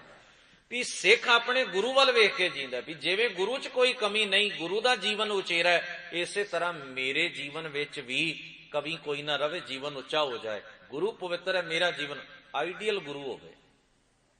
ਗੁਰੂ ਨੂੰ ਸਾਹਮਣੇ ਰੱਖਣਾ, ਇਹਨੂੰ ਗੁਰਮੁਖ ਕਹਿੰਦੇ ਨੇ। ਤੁਹਾਨੂੰ ਖਿਮਾ ਕਰਨਾ, ਜੇ ਆਲਸੀਆਂ ਨੂੰ ਸਾਹਮਣੇ ਰੱਖਾਂਗੇ ਤੇ ਉਦਮੀ ਕਿੱਥੋਂ ਬਣ ਜਾਵਾਂਗੇ? ਫਰਕ ਤੇ ਇਹੋ ਹੀ ਹੈ ਨਾ। ਜਿਹੋ ਜਿਹੀਆਂ ਦਰਿੱਦਰ ਦੀਆਂ ਪੰਡਾਂ ਅਸੀਂ ਆਪਣੇ ਸਾਹਮਣੇ ਰੱਖੀਆਂ ਨੇ, ਜਿਨ੍ਹਾਂ ਵੱਲ ਵੇਖ ਕੇ ਅਸੀਂ ਜੀ ਰਹੇ। ਲੋਕ ਅੱਜ ਕੱਲ ਤਾਂ ਨਾ ਸਾਡੇ 'ਚ ਇੱਕ ਬਿਮਾਰੀ ਚੱਲ ਪਈ ਹੈ ਨਵੀਂ। ਸਿੱਖ ਬਹੁਤ ਘੱਟ ਕਹਿੰਦਾ ਵੀ ਗੁਰੂ ਆ ਕਹਿੰਦੇ ਨੇ, ਗੁਰੂ ਗ੍ਰੰਥ ਸਾਹਿਬ ਨੇ ਆ ਕਿਹਾ, ਗੁਰੂ ਨਾਨਕ ਸਾਹਿਬ ਨੇ ਆ ਕਿਹਾ, ਗੁਰੂ ਅਰਜਨ ਸਾਹਿਬ। ਅੱਜ ਗੁਰੂ ਦੀ ਗੱਲ ਕਹਿਣਗੇ ਜੀ ਸਾਡੇ ਬਾਬਾ ਜੀ ਆ ਕਹਿੰਦੇ ਨੇ, ਸਾਡੇ ਬਾਬਾ ਜੀ। ਉਹਨਾਂ ਦੀ 24 ਘੰਟੇ ਇੱਕੋ ਹੀ ਰਾਟ ਹੈ ਵੀ ਮੇਰੇ ਬਾਬਾ ਜੀ ਨੇ ਆ ਆਖਿਆ। ਹੁਣ ਤਾਂ ਗੁਰੂ ਨਾਨਕ ਨੂੰ ਬਾਬਾ ਹੀ ਨਹੀਂ ਮੰਨਦੇ ਅਸੀਂ। ਸਾਡੀ ਤਾਂ ਹੁਣ ਕਹਾਣੀ ਵੱਖਰੀ ਹੋ ਗਈ ਹੈ। ਅੱਜ ਸਿੱਖ ਇਹ ਗੱਲ ਬਹੁਤ ਘੱਟ ਕਰੇਗਾ, ਗੁਰੂ ਗ੍ਰੰਥ ਸਾਹਿਬ ਜੀ ਆ ਕਹਿੰਦੇ ਹਨ, ਗੁਰੂ ਗ੍ਰੰਥ ਸਾਹਿਬ ਵਿੱਚ ਆ ਲਿਖਿਆ ਹੈ। ਲੋਕ ਬਹੁਤੇ ਕਹਿਣਗੇ ਜੀ ਸਾਨੂੰ ਫਲਾਣੇ ਬਾਬਾ ਜੀ ਨੇ ਆ ਦੱਸਿਆ, ਫਲਾਣੇ ਬਾਬਾ ਜੀ ਨੇ ਆ ਦੱਸਿਆ। ਦੱਸੋ ਹੁਣ, ਜਦੋਂ ਤੁਹਾਡਾ ਆਈਡੀਅਲ ਹੀ, ਤੁਹਾਡਾ ਹੀਰੋ ਹੀ ਗੁਰੂ ਨਹੀਂ ਰਿਹਾ, ਗੁਰੂ ਵੱਲ ਵੇਖ ਕੇ ਤਾਂ ਸਿੱਖ ਜਿਉਂਦਾ ਹੀ ਨਹੀਂ। ਅੱਜ ਬੰਦਿਆਂ ਵੱਲ ਵੇਖ ਕੇ ਜਿਉਂਦਾ ਹੈ, ਤੇ ਬੰਦੇ ਤਾਂ ਸੈਂਕੜੇ ਗਲਤੀਆਂ ਦੇ ਪੁਤਲੇ ਹੁੰਦੇ ਨੇ। ਤੇ ਫਿਰ ਜੋ ਅਸੀਂ ਕਰ ਰਹੇ ਹਾਂ ਉਹ ਅਸੀਂ ਭੋਗ ਰਹੇ ਹਾਂ, ਫਿਰ ਚਿੰਤਾ ਕਾਹਦੀ ਹੈ? ਫਿਰ ਅਸੀਂ ਦੋਸ਼ ਜ਼ਰੂਰ ਭਾਵੇਂ ਦੂਜਿਆਂ ਨੂੰ ਦੇਈ ਜੀ ਬੜੀ ਕੁਦਰਤ ਦੀ ਕਰੋਪੀ, ਕੌਮ ਦਾ ਬੜਾ ਬੁਰਾ ਹਾਲ, ਬੜਾ ਕੁਝ ਐਵੇਂ ਹੋ ਗਿਆ, ਉਵੇਂ ਹੋ ਗਿਆ। ਅਸੀਂ ਜੋ ਕਰ ਰਹੇ ਹਾਂ ਨਾ ਉਹ ਵੱਢ ਰਹੇ ਹਾਂ, ਕੁਦਰਤ ਦਾ ਇਨਸਾਫ ਹੈ। ਕਿਉਂਕਿ ਅਸੀਂ ਗੁਰੂ ਨੂੰ ਆਪਣੀ ਜ਼ਿੰਦਗੀ ਦਾ ਆਧਾਰ ਨਹੀਂ ਬਣਾਇਆ। ਜੇ ਕੋ ਸਿੱਖ ਗੁਰੂ ਸੇਤੀ ਸਨਮੁਖ ਹੋਵੇ ਤਾਂ ਸਨਮੁਖ ਸਿੱਖ ਕੋਈ ਜਿਉ ਰਹਿ ਗੁਰ ਨਾਲੇ। ਗੁਰ ਕੇ ਚਰਨ ਹਿਰਦੈ ਧਿਆਏ, ਅੰਤਰ ਆਤਮੈ ਸੰਭਾਲੇ। ਆਪ ਛੱਡ ਸਦਾ ਰਹਿ ਪਰਨੇ, ਗੁਰ ਬਿਨ ਅਵਰ ਨਾ ਜਾਣੇ ਕੋਈ। ਪਰ ਅਸੀਂ ਅਵਰ ਤੇ ਛੱਡਿਆ ਹੀ ਕੋਈ ਨਹੀਂ, ਅਵਰ ਸਾਰੇ ਹੀ ਲੈ ਆਂਦੇ ਨੇ। ਇੱਕ ਗੁਰੂ ਹੀ ਨਹੀਂ ਰਿਹਾ, ਬਾਕੀ ਸਭ ਕੁਝ ਹੈ। ਇਹ ਫਰਕ ਹੈ ਬਹੁਤ ਵੱਡਾ। ਜਿੰਨਾ ਚਿਰ ਸਾਨੂੰ ਸਾਡਾ ਮਕਸਦ ਧਿਆਨ ਵਿੱਚ ਰਹੇਗਾ ਨਾ, ਸਾਡਾ ਮਾਡਲ, ਸਾਡਾ ਰਾਹ ਦਸੇਰਾ, ਜ਼ਿੰਦਗੀ ਦਾ ਚਾਨਣ ਮੁਨਾਰਾ ਗੁਰੂ ਸਿੱਖ ਦੀ ਸੁਰਤ ਵਿੱਚ ਹੈ ਵੀ ਆਹ ਮੇਰਾ ਗੁਰੂ ਹੈ, ਆਹ ਗੁਰੂ ਰਾਹ ਦੱਸਦਾ। ਜਿੰਨਾ ਚਿਰ ਇਹ ਗੱਲ ਸਪਸ਼ਟ ਨਹੀਂ ਹੁੰਦੀ, ਉਲਝਣ ਮੋਕੀ ਨਹੀਂ ਸਕਦੀ, ਖਤਮ ਨਹੀਂ ਹੋ ਸਕਦੀ। ਬੰਦਾ ਉਲਝਿਆ ਹੋਇਆ ਬੜੀ ਬੁਰੀ ਤਰ੍ਹਾਂ ਨਾਲ। ਅਣਗਿਣਤ ਕਿਸਮ ਦੀਆਂ, ਹਰ ਬੰਦਾ ਇੱਕ ਆਪਣੀ ਆਪਣੀ ਮਰਿਆਦਾ ਚੁੱਕੀ ਬੈਠਾ ਹੈ, ਕਿਉਂਕਿ ਹਰ ਬੰਦੇ ਦਾ ਇੱਕ ਆਪਣਾ ਆਪਣਾ ਬਾਬਾ ਹੈ। ਸੈਂਕੜੇ ਮਰਿਆਦਾ ਨੇ। ਪਰ ਮੈਂ ਤੇ ਕਈ ਵਾਰ ਸੋਚਦਾ, ਅਸੀਂ ਤੁਰੇ ਸਾਂ, ਗੁਰੂ ਨਾਨਕ ਮਹਾਰਾਜ ਨੇ ਸਾਨੂੰ ਇਕੱਠਿਆਂ ਕਰਕੇ ਨਾ, ਵਿਗੜਿਆ ਹੋਇਆਂ ਨੂੰ ਅਕਲ ਮਤ ਦੇ ਕੇ, ਸਵਾਰ ਕੇ, ਤੇ ਸਾਡੇ ਹੱਥ ਇੱਕ ਝੰਡਾ ਫੜਾਇਆ ਵੀ ਲਓ ਦੁਨੀਆ ਨੂੰ ਇਕੱਠਿਆਂ ਕਰਿਓ। ਲੋਕਾਂ 'ਚ ਤਾਂ ਅੱਗੇ ਹੀ ਬੜਾ ਵੈਰ ਵਿਰੋਧ ਹੈ, ਈਰਖਾ ਨਫ਼ਰਤ ਹੈ। ਲੋਕ ਤਾਂ ਵੰਡੇ ਗਏ ਨੇ, ਤੁਸੀਂ ਇਕੱਠਿਆਂ ਕਰਨਾ ਤੁਹਾਡੀ ਡਿਊਟੀ ਹੈ। ਅਸੀਂ ਆਪ ਹੀ ਵੰਡੇ ਗਏ। ਅਸੀਂ ਤੁਰੇ ਸਾਂ ਲੋਕਾਂ ਨੂੰ ਇਕੱਠਿਆਂ ਕਰਨ ਵਾਸਤੇ ਵੀ ਲੋਕ ਇਕੱਠੇ ਹੋ ਜਾਣ, ਮਨੁੱਖਤਾ 'ਚ ਪਿਆਰ ਪੈਦਾ ਹੋਵੇ, ਤੇ ਅਸੀਂ ਆਪ ਹੀ ਨਫ਼ਰਤਾਂ ਦੇ ਸ਼ਿਕਾਰ ਹੋ ਗਏ, ਆਪ ਹੀ ਵੰਡੇ ਗਏ। ਅਸੀਂ ਤੁਰੇ ਸਾਂ ਅਸੀਂ ਰੱਬ ਦੇ ਰਾਹ ਤੇ ਮਨੁੱਖਤਾ ਨੂੰ ਹੋਕਾ ਦੇਣ ਵਾਸਤੇ ਵੀ ਲੋਕੋ ਸਭ ਕੁਝ ਛੱਡੋ, ਇੱਕ ਰੱਬ ਨੂੰ ਮੰਨੋ। ਸਾਡੇ ਹੱਥੋਂ ਆਪ ਹੀ ਇੱਕ ਰੱਬ ਦੀ ਗੱਲ ਗਵਾਚ ਗਈ। ਅਸੀਂ ਆਪ ਹੀ ਉਲਝ ਗਏ। ਲੋਕ ਸਾਨੂੰ ਦੱਸਦੇ ਨੇ ਸਿੱਖੋ ਇੱਕ ਰੱਬ ਨੂੰ ਮੰਨੋ। ਲੋਕਾਂ ਨੂੰ ਦੱਸਦੇ ਹੋ ਵੀ ਇੱਕ ਰੱਬ ਨੂੰ ਮੰਨੋ, ਪਹਿਲਾਂ ਆਪ ਤੇ ਮੰਨੋ। ਤੁਹਾਡੇ ਤੇ ਸੈਂਕੜੇ ਰੱਬ ਨੇ ਤੁਹਾਡੇ ਘਰਾਂ ਦੇ ਅੰਦਰ। ਤੁਸਾਂ ਦੇਵੀ ਦੀ ਫੋਟੋ ਵੀ ਲਾ ਰੱਖੀਏ, ਤੁਸਾਂ ਲਾਗੇ ਬਾਣੀ ਦਾ ਗੁਟਕਾ ਵੀ ਰੱਖ ਛੱਡਿਆ। ਪਹਿਲਾਂ ਆਪ ਤੇ ਸਿੱਖ ਲਓ ਕੁਝ, ਲੋਕਾਂ ਨੂੰ ਫਿਰ ਗੱਲ ਦੱਸਿਓ। ਸਿੱਖੋ, ਅੱਜ ਤੁਹਾਨੂੰ ਸਭ ਤੋਂ ਵੱਧ ਗੁਰੂ ਦੀ ਗੱਲ ਸਮਝਣ ਦੀ ਲੋੜ ਹੈ। ਤੁਹਾਡਾ ਗੁਰੂ ਦੂਜਿਆਂ ਨੂੰ ਸਮਝਾਉਣ ਗਿਆ, ਜੋਗੀਆਂ ਨੂੰ, ਮੱਕੇ ਗਿਆ, ਮਦੀਨੇ ਸਮਝਾਉਣ ਗਿਆ, ਬਗਦਾਦ ਸਮਝਾਉਣ ਗਿਆ, ਲੰਕਾ ਤੱਕ ਦਾ ਉਹਨ ਸਫ਼ਰ ਕੀਤਾ, ਤਿੱਬਤ ਤੱਕ ਦੇ ਵਿਖੜੇ ਪੈਂਡੇ ਕੀਤੇ। ਸਿੱਖੋ, ਅੱਜ ਆਪ ਹੀ ਸੁਣ ਲਓ ਗੁਰੂ ਨਾਨਕ ਕੀ ਕਹਿੰਦਾ ਹੈ। ਪਰ ਨਹੀਂ ਧਿਆਨ ਦੇਣਾ ਇਸ ਗੱਲ ਵੱਲ। ਅਸੀਂ ਜਿਹੜੇ ਰਾਹ ਤੇ ਤੁਰੇ ਸਨ, ਇੰਨੀ ਬੁਰੀ ਤਰ੍ਹਾਂ ਨਾਲ ਥਿੜਕੇ ਆ, ਉਹ ਰਾਹ ਵੀ ਸਾਥੋਂ ਗਵਾਚ ਗਿਆ। ਅਸੀਂ ਲੋਕਾਂ ਨਾਲੋਂ ਵੀ ਨਿੱਗਰ ਗਏ। ਜਿੱਥੇ ਲੋਕ ਖੜੇ ਸਨ ਨਾ, ਉਹਨਾਂ ਤੇ ਸ਼ਾਇਦ ਗੁਰੂ ਦੀ ਗੱਲ ਸੁਣ ਲਈ। ਅੱਜ ਸਿੱਖ ਨੂੰ ਤੇ ਗੁਰੂ ਦੀ ਗੱਲ, ਕਿਉਂਕਿ ਸਿੱਖ ਗੁਰੂ ਸ਼ਬਦ ਹੀ ਸਿੱਖ ਨੂੰ ਬੜਾ ਬੁਰਾ ਲੱਗਣ ਲੱਗ ਪਿਆ। ਉਹ ਤੇ ਬਾਬੇ ਤੋਂ ਸਿਵਾਏ ਗੱਲ ਹੀ ਨਹੀਂ ਕਰਦਾ। ਜੇ ਉਹਨੂੰ ਪੁੱਛੋ ਵੀ ਧੰਨ ਸ਼੍ਰੀ ਗੁਰੂ ਗ੍ਰੰਥ ਸਾਹਿਬ ਤੇ ਇਹ ਕਹਿੰਦੇ ਨੇ, ਉਹ ਕਹਿੰਦੇ ਜੀ ਤੁਹਾਨੂੰ ਕੀ ਪਤਾ ਹੈ, ਬਾਬਾ ਜੀ ਦੀ ਤੇ ਕਮਾਈ ਹੁੰਦੀ ਹੈ। ਹੁਣ ਸਾਨੂੰ ਲੱਗਦਾ ਵੀ ਬਾਣੀ ਵੀ ਸਾਨੂੰ ਕੋਈ ਆਪਣੀ ਜ਼ਿੰਦਗੀ ਦੇ ਰਾਹੀਂ ਦੱਸੇਗਾ, ਗੁਰੂ ਦੀ ਸਿੱਧੀ ਗੱਲ ਅਸੀਂ ਕਿਉਂ ਸੁਣੀਏ? ਅਸੀਂ ਤੇ ਵਿਚੋਲਾ ਜ਼ਰੂਰ ਪਾ ਕੇ ਵਿੱਚ ਸੁਣਨੀ ਹੈ। ਜਿੰਨਾ ਚਿਰ ਉਹ ਘਾਲਾ ਮਾਲਾ ਨਾ ਕਰੇ ਸਾਨੂੰ ਸਵਾਦ ਨਹੀਂ ਆਉਂਦਾ। ਮਿਲਾਵਟੀ ਦੁੱਧ ਪੀਣ ਦੀ ਆਦਤ ਪੈ ਗਈ ਹੈ ਸਾਨੂੰ। ਉਹ ਕਿਸੇ ਜਗ੍ਹਾ ਦੇ ਉੱਤੇ ਨਾ ਦੁੱਧ ਵੰਡਣ ਵਾਸਤੇ ਆਉਂਦਾ ਸੀ, ਮੁਹੱਲੇ ਦੇ ਵਿੱਚ ਕੋਈ ਦੋਧੀ। ਉਹਨ 2-4 ਦਿਨ ਵਾਸਤੇ ਕਿਧਰੇ ਜਾਣਾ ਸੀ ਰਿਸ਼ਤੇਦਾਰੀ ਚ, ਉਹਨੇ ਕਿਸੇ ਹੋਰ ਬੰਦੇ ਨੂੰ ਕਹਿ ਦਿੱਤਾ ਵੀ ਤੂੰ ਵੰਡ ਜਾਇਆ ਕਰ। ਉਹਨੇ 3 ਦਿਨ ਦੁੱਧ ਵੰਡਿਆ ਤੇ ਸਾਰੇ ਲੋਕਾਂ ਦਾ ਪੇਟ ਖਰਾਬ, ਮਹੱਲਾ ਸਾਰਾ ਹੀ ਬਿਮਾਰ। ਉਹਨਾਂ ਨੇ ਸਾਰੇ ਇਕੱਠੇ ਕਰ ਲਏ ਤੇ ਪੰਚਾਇਤ ਸੱਦ ਲਈ। ਕਹਿਣ ਲੱਗੇ ਵੀ ਇਹ ਦੁੱਧ ਵਿੱਚ ਕੋਈ ਕੈਮੀਕਲ ਮਿਲਾਉਂਦਾ ਹੈ, ਸਾਰਾ ਮਹੱਲਾ ਬਿਮਾਰ ਹੈ, ਬੱਚੇ ਬਿਮਾਰ ਪਏ ਨੇ, ਸਕੂਲ ਨਹੀਂ ਗਏ 3 ਦਿਨ ਤੋਂ, ਕੋਈ ਕੰਮ ਤੇ ਨਹੀਂ ਗਿਆ, ਕੋਈ ਦੁਕਾਨ ਤੇ ਨਹੀਂ, ਬੜੀ ਬੁਰੀ ਹਾਲਤ ਹੈ, ਇਹਦੇ ਦੁੱਧ 'ਚ ਖਰਾਬੀ ਹੈ। ਉਹ ਵਿਚਾਰਾ ਬਥੇਰੇ ਤਰਲੇ ਲਵੇ ਵੀ ਭਾਈ ਮੇਰਾ ਤੇ ਦੁੱਧ ਬਿਲਕੁਲ ਜਿਸ ਤਰ੍ਹਾਂ ਮੈਂ ਚੋ ਕੇ ਲਿਆਂਦਾ, ਸਾਫ਼ ਸੁਥਰਾ ਤੁਹਾਨੂੰ ਉਸੇ ਤਰ੍ਹਾਂ ਦਿੱਤਾ, ਨਾ ਕੁਝ ਪਾਇਆ ਨਾ ਕੁਝ ਕੱਢਿਆ। ਪਰ ਉਹਦੀ ਗੱਲ ਕੌਣ ਸੁਣੇ? ਸਾਰਾ ਵੀਰ ਇੱਕ ਪਾਸੇ, ਉਹ ਕੱਲਾ ਆਪਣੀ ਸਫਾਈ ਦੇਣ ਵਾਸਤੇ ਇੱਕ ਪਾਸੇ। ਕਹਿਣ ਲੱਗੇ ਵੀ ਇਹਦੇ ਦੁੱਧ ਜਿਹੜਾ ਇਹਨਾਂ ਦੀ ਜਾਂਚ ਕਰਾਓ। ਕੋਈ ਤੇ ਮੁਸ਼ਕਲ ਹੈ, ਇਹ ਮੰਨਦਾ ਨਹੀਂ। ਜੇ ਤੇ ਮੰਨ ਜਾਂਦਾ ਗੱਲ ਨਿਬੜ ਜਾਂਦੀ, ਪਰ ਉਹ ਮੰਨੇ ਕਿਵੇਂ? ਉਹ ਆਖੇ ਵਿਚਾਰਾ ਵੀ ਮੈਂ ਤਾਂ ਸੱਚਾ, ਮੈਂ ਤਾਂ ਕੁਝ ਮਿਲਾਇਆ ਹੀ ਨਹੀਂ ਇਹਦੇ ਚ, ਨਾ ਕੁਝ ਕੱਢਿਆ ਇਹਦੇ ਚੋਂ, ਨਾ ਕੁਝ ਪਾਇਆ ਇਹਦੇ ਚ, ਖਾਲਸ ਦੁੱਧ ਲਿਆ ਕੇ ਤੁਹਾਡੇ ਘਰਾਂ ਚ ਮੈਂ ਵੰਡ ਦਿੱਤਾ ਤੇ ਤੁਸੀਂ ਮੈਨੂੰ ਦੋਸ਼ ਦਿੰਦੇ ਹੋ। ਪਰ ਉਹਦੀ ਗੱਲ ਕੋਈ ਉਹ ਮੰਨੇ ਨਾ ਤੇ ਉਹਦੀ ਕੋਈ ਗੱਲ ਮੰਨੇ ਨਾ।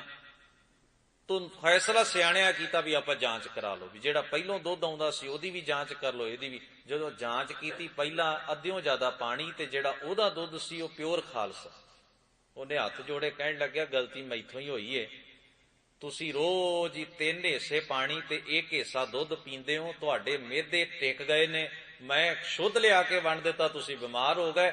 ਮੇਰੀ ਕਮੀ ਥੋੜੀ ਹੈ, ਬਿਮਾਰੀ ਤੇ ਤੁਹਾਡੇ ਮਿਹਦਿਆਂ ਨੂੰ ਹੈ। ਤੁਹਾਡੇ ਮਿਹਦੇ ਕਮਜ਼ੋਰ ਹੋ ਗਏ ਮਿਲਾਵਟ ਵਾਲਾ ਦੁੱਧ ਪੀ ਪੀ ਕੇ। ਹੁਣ ਜਦੋਂ ਮੈਂ ਖਾਲਸ ਚੋਇਆ ਹੋਇਆ ਸਾਫ਼ ਦੁੱਧ ਲਿਆ ਕੇ ਤੁਹਾਨੂੰ ਦਿੱਤਾ, ਤੁਹਾਨੂੰ ਅੱਧਾ ਗਲਾਸ ਵੀ ਨਹੀਂ ਪਚਿਆ, ਮੈਂ ਤੇ ਇਮਾਨਦਾਰੀ ਵਰਤੀ, ਪਰ ਮੈਨੂੰ ਕੀ ਪਤਾ ਸੀ ਤੁਸੀਂ ਬਿਮਾਰ ਹੋ ਜਾਣਾ। ਇਹ ਹਾਲਤ ਹੈ। ਮਿਹਦਾ ਉੱਥੇ ਇੱਕ ਟਿਕ ਗਿਆ ਵੀ ਮਿਲਾਵਟ ਖਾਣ ਦਾ ਆਦੀ ਬਣ ਗਿਆ। ਇਸ ਕਰਕੇ ਜਿੰਨੀ ਮਿਲਾਵਟ ਮਿਲੇ, ਜਿਹੜਾ ਜਿੰਨੀ ਮਿਲਾਵਟ ਕਰ ਦੇਵੇ ਨਾ, ਅਸੀਂ ਬੜੇ ਖੁਸ਼ ਹੁੰਨੇ ਵੀ ਕਮਾਲ ਕਰ ਦਿੱਤੀ ਏ। ਇੱਕ ਸੱਜਣ ਆਖਦੇ, ਕਹਿੰਦੇ ਸਾਡੇ ਘਰ ਵਿੱਚ ਨਾ ਗੁਰੂ ਗ੍ਰੰਥ ਸਾਹਿਬ ਮਹਾਰਾਜ ਦੀ ਬਾਣੀ ਦਾ ਆਖੇ ਪਾਠ ਸੀ, ਅਖੰਡ ਪਾਠ ਸਾਹਿਬ ਅਸੀਂ ਆਰੰਭ ਕਰਾਉਣਾ ਸੀ, ਤੇ ਉਹ ਭਾਈ ਤੇ ਆਖੇ ਮੰਨੇ ਹੀ ਨਾ ਆਖੇ ਮੈਂ ਜੋਤ ਰੱਖਣੀ ਹੈ, ਨਾ ਮੈਂ ਕੁੰਭ ਰੱਖਣਾ। ਤੇ ਅਸੀਂ ਉਹਨੂੰ ਕਹੀਏ ਵੀ ਤੂੰ ਤਾਂ ਮਰਿਆਦਾ ਹੀ ਨਹੀਂ ਰੱਖਦਾ, ਤੈਨੂੰ ਤਾਂ ਮਰਿਆਦਾ ਦਾ ਹੀ ਕੋਈ ਪਤਾ ਨਹੀਂ। ਵੇਖੋ ਭਾਈ ਸਾਹਿਬ, ਐਸੇ ਵੀ ਲੋਕ ਹੈਗੇ ਨੇ।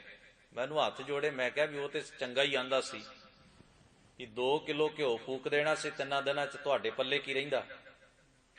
ਤੇ ਪਾਣੀ ਦਾ ਘੜਾ ਜੇ ਤੁਸੀਂ ਭਰ ਕੇ ਰੱਖ ਦਿਓ ਕੀ ਕਰਨਾ ਸੀ? ਆਖੇ ਜੀ ਉਹ ਤੇ ਅੰਮ੍ਰਿਤ ਬਣ ਜਾਂਦਾ ਹੈ। ਮੈਂ ਕਿਹਾ ਵੀ ਤੁਸੀਂ ਨਾ ਅੰਮ੍ਰਿਤ ਬਣਿਓ, ਘੜੇ ਤੇ ਅੰਮ੍ਰਿਤ ਬਣਾਉਣ ਤੇ ਜ਼ੋਰ ਲਾ ਦਿਓ ਜਿੰਨਾ ਲੱਗਦਾ ਹੈ।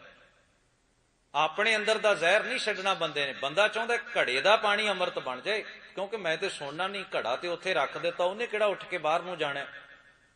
ਘੜਾ ਤੇ ਉੱਥੇ ਹੀ ਪਿਆ ਰਹਿਣਾ ਨਾ। ਘੜੇ ਤੇ ਸਾਰੀ ਬਾਣੀ ਪੜੀ ਜਾਏ, ਉਹ ਘੜੇ ਵਿਚਲਾ ਪਾਣੀ ਸਾਰਾ ਅੰਮ੍ਰਿਤ ਬਣ ਜਾਏ, ਪਰ ਮੈਨੂੰ ਆਪਣਾ ਜ਼ਹਿਰ ਨਾ ਛੱਡਣਾ ਪਵੇ, ਮੈਨੂੰ ਕੋਈ ਮਾੜੀ ਆਦਤ ਨਾ ਛੱਡਣੀ ਪਵੇ। ਉਹ ਘੜੇ ਦਾ ਪਾਣੀ ਆਪਾਂ ਪੀ ਲਵਾਂਗੇ, ਜੀਵਨ ਤੇ ਅਸਰ ਕਰ ਦੇਵੇਗਾ। ਜਾਦੂ ਚਾਹੁੰਦੇ ਹਾਂ ਅਸੀਂ ਵੀ ਜਾਦੂ ਹੋਵੇ, ਕੋਈ ਇਸ ਤਰ੍ਹਾਂ ਦੇ ਨਾ ਜਾਦੂ ਦੇ ਟ੍ਰਿਕ ਹੋਣ।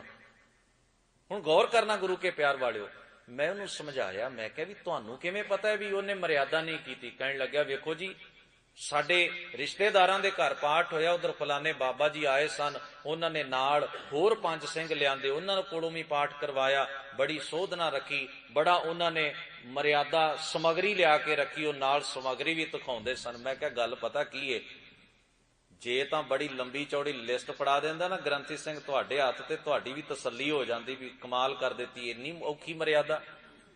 ਮੈਂ ਕਿਹਾ ਉਹਨੇ ਸਿੱਧਾ ਸਾਦਾ ਕੰਮ ਕੀਤਾ ਵੀ ਮੈਂ ਬਾਣੀ ਪੜ੍ਹਦਾ ਤੇ ਤੁਸੀਂ ਸੁਣਿਓ, ਤੁਹਾਨੂੰ ਗੱਲ ਪਚੀ ਨਹੀਂ, ਭਾਰ ਚੁੱਕਣ ਦੀ ਆਦਤ ਪੈ ਗਈ ਹੈ ਸਾਨੂੰ। ਜਿੰਨਾ ਕੋ ਵੱਧ ਭਾਰ ਪਾ ਦੇਵੇ ਉਹਨੇ ਖੁਸ਼ ਆ, ਜਿੰਨੀ ਵੱਧ ਖੇਚਲ ਕਰ ਦੇਵੇ, ਪੈਦਾ ਕਰ ਦੇਵੇ, ਉਹਨੇ ਖੁਸ਼ ਆ। ਖੇਚਲ ਤੋਂ ਬਿਨਾਂ ਅਸੀਂ ਸੂਤ ਵੀ ਨਹੀਂ ਆਉਂਦੇ। ਬਹੁਤ ਸਾਰੀ ਰਿਕੁਆਇਰਮੈਂਟ ਹੋਵੇ, ਬੜੀ ਖੇਚਲ ਪਾਵੇ, ਭੱਜ ਦੌੜ ਕਰਾਏ 3 ਦਿਨ, ਅਗਲਾ ਹੰਬ ਜਾਈਏ, ਜਦੋਂ ਭੋਗ ਪਵੇ ਨਾ ਉਦੋਂ ਡਿੱਗਣ ਵਾਲੇ ਹੋ ਜਾਈਏ, ਫਿਰ ਪਤਾ ਲੱਗਦਾ ਵੀ ਅਖੰਡ ਪਾਠ ਹੋਇਆ, ਉਵੇਂ ਤਾਂ ਪਤਾ ਹੀ ਨਹੀਂ ਲੱਗਦਾ। ਤਾਂ ਮੁਸ਼ਕਲ ਇਹ ਹੈ ਖੇਚੜ ਤੋਂ ਬਿਨਾਂ ਅਸੀਂ ਮੰਨਦੇ ਹੀ ਨਹੀਂ ਵੀ ਧਰਮ ਕਮਾਇਆ ਜਾ ਸਕਦਾ ਹੈ। ਅੱਜ ਤੱਕ ਸਾਡੇ ਮਤ ਉੱਤੇ ਸਦੀਆਂ ਤੋਂ ਲੈ ਕੇ ਜੋਗੀਆਂ ਨੇ, ਉਦਾਸੀਆਂ ਨੇ, ਸੰਨਿਆਸੀਆਂ ਨੇ, ਡੇਰੇਦਾਰਾਂ ਨੇ ਸਾਨੂੰ ਭਜਾਇਆ ਹੀ ਤੇ ਹੈ, ਖੇਚਲਾਂ ਹੀ ਤੇ ਦਿੱਤੀਆਂ ਨੇ। ਇਸ ਕਰਕੇ ਆਦਤ ਜੀ ਪੈ ਗਈ ਹੈ, ਜਿਹੜਾ ਸੌਖੀ ਗੱਲ ਕਰੇ ਉਹਦੀ ਮੰਨੀ ਨਹੀਂ ਜਾਂਦੀ। ਅਸੀਂ ਕਹਿੰਦੇ ਲੈ ਇਹਨੂੰ